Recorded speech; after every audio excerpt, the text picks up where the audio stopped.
Hello students, welcome to Saima Tabassum classes. तो आज हम पार्ट थर्ड करेंगे जो एमसीक्यूज हम सोशियोलॉजी के कर रहे हैं, ठीक है। Who among the following introduce the concept of verstehen in sociology. तो वर्स्टहन जो कॉन्सेप्ट है ये किसने इंट्रोड्यूस किया था? Max weber. ये आप याद रखेंगे, जब भी आप वर्स्टहन देखो तो मैक्स वेबर आपको याद आना चाहिए। The risk society thesis is associated with. जो रिस्क सोसाइटी थीसिस है वो किसके साथ एसोसिएटेड है? It is Ulrich back. ये भी आप याद रखेंगे। बहुत ही इंपॉर्टेंट क्वेश्चन है, ये बार बार पूछे गए हैं, ठीक है। रिपीटेड क्वेश्चन है नेट के, ठीक है। Social fact in sociology is a term coin by. Social fact इतना पॉपुलर कॉन्सेप्ट है, किसने कॉइन किया था? इमाइल डर्कहाइम, ठीक है। ये आप याद रखेंगे। Harold Garfinkel is known for his work in। Harold Garfinkel बहुत ही इम्पोर्टेंट एक थेरिस्ट है। इथनोमेथोडोलॉजी, जैसे एल्फर्ड शूज हम देखते हैं कहाँ पे? फिनोमिनोलॉजी में, ठीक है ना। ऐसे ही हैरोल्ड गार्फिंकल कहाँ पे? इथनोमेथोडोलॉजी। एक second, okay. Which theorist first applied the concept of anomie? Anomie आपको अगर पता होगा, इसको नॉर्मलेसनेस भी बोलते हैं,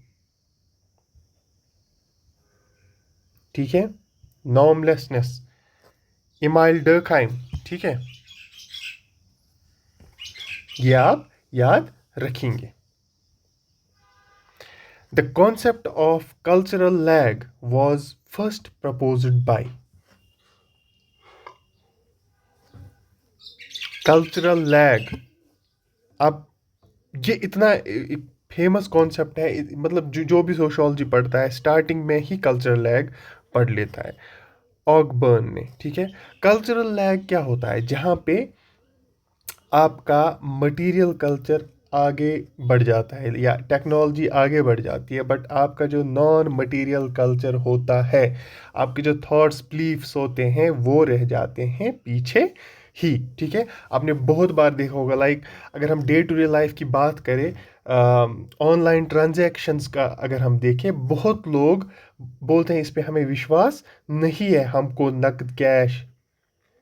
कैश चाहिए, ठीक है। टेक्नोलॉजी तो आगे बढ़ चुकी है, बट हमारे थॉट्स, ठीक है ना, हमारे बिलीफ्स अभी पीछे रह गए हैं। हम बोलते हैं कि नहीं जी, हमको कैश चाहिए। सो इसको कल्चरल, इसको लैग अक्सर आप गेमिंग में यूज़ करते हैं कि लैग हो रहा है, ठीक है ना। लैग मतलब रुक जाना, ठीक है ना। लैग हो जाना, पीछे रह जाना, ठीक है। The McDonaldization of society is a concept developed by. McDonaldization बहुत ही important concept by George Ritzer. George Ritzer, ये आप याद रखेंगे। The looking glass self concept is attributed to.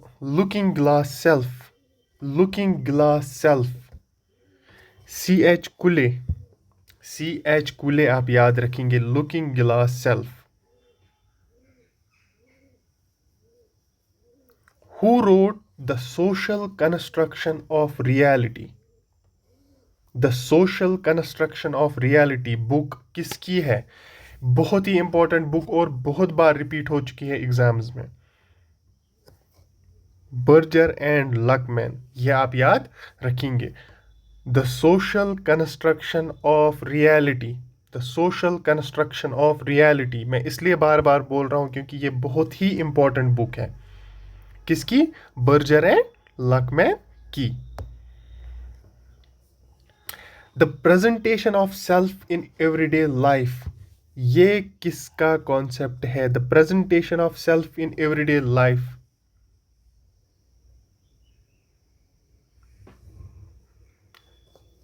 एरविंग Goffman. Erving Goffman, ये भी आप याद रखेंगे। मैच द थेरिस्ट कंस, अच्छा ठीक है, मुझे लगा फॉलोइंग इसमें तो है ही नहीं। बर्ड्यू, बोर्दो जो है, पियर बोर्दो, इसका कौन सा कॉन्सेप्ट है बताइए? Habits, labelling, ड्रामेटर्जी, anomie. बताइए। ड्रामेटर्जी तो यही हो गई जो हमने ऊपर क्वेश्चन किया इरविंग गॉफमैन का, ठीक है। हैबिटस, हैबिटस किसके साथ कनेक्टेड है, किस थेरिस्ट के साथ? पियर बोर्दो, ठीक है। ऐसे एनोमी हमने दिखा था किसके साथ? डर्कहाइम के साथ। The phrase the iron cage of rationality is from Iron Cage of Rationality.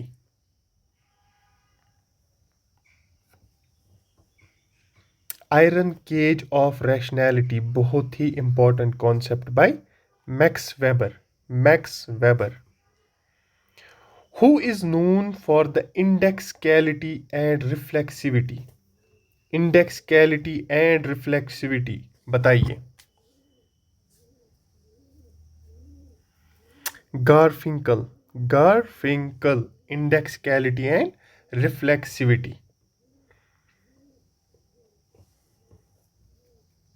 Invented tradition is a concept given by invented tradition. किसका कॉन्सेप्ट है?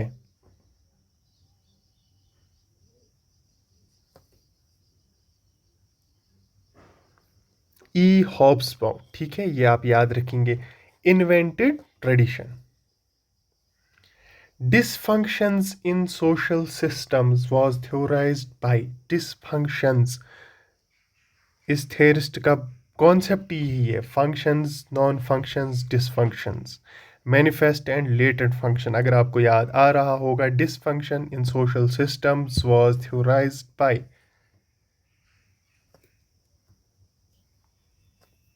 Are K Merton. R K Merton, ये आप याद रखेंगे, ठीक है। सो ये थे हमारे आज के 15 क्वेश्चंस इस पार्ट में, ठीक है ना। तो आई होप आप ये अच्छे से फिर से एक बार वीडियो देखोगे, खुद आंसर करने की ट्राई करोगे और ये क्वेश्चंस आप याद रखोगे, क्योंकि ये बहुत ज़्यादा इंपॉर्टेंट है। देखना, आप जब आप एग्ज़ाम दोगे उसके बाद आपको पता चलेगा सर क्यों बोल रहे थे कि ये इंपॉर्टेंट है, क्योंकि ये हमेशा हर एक एग्ज़ाम में रिपीट होते रहते हैं, ठीक है। चलिए जी।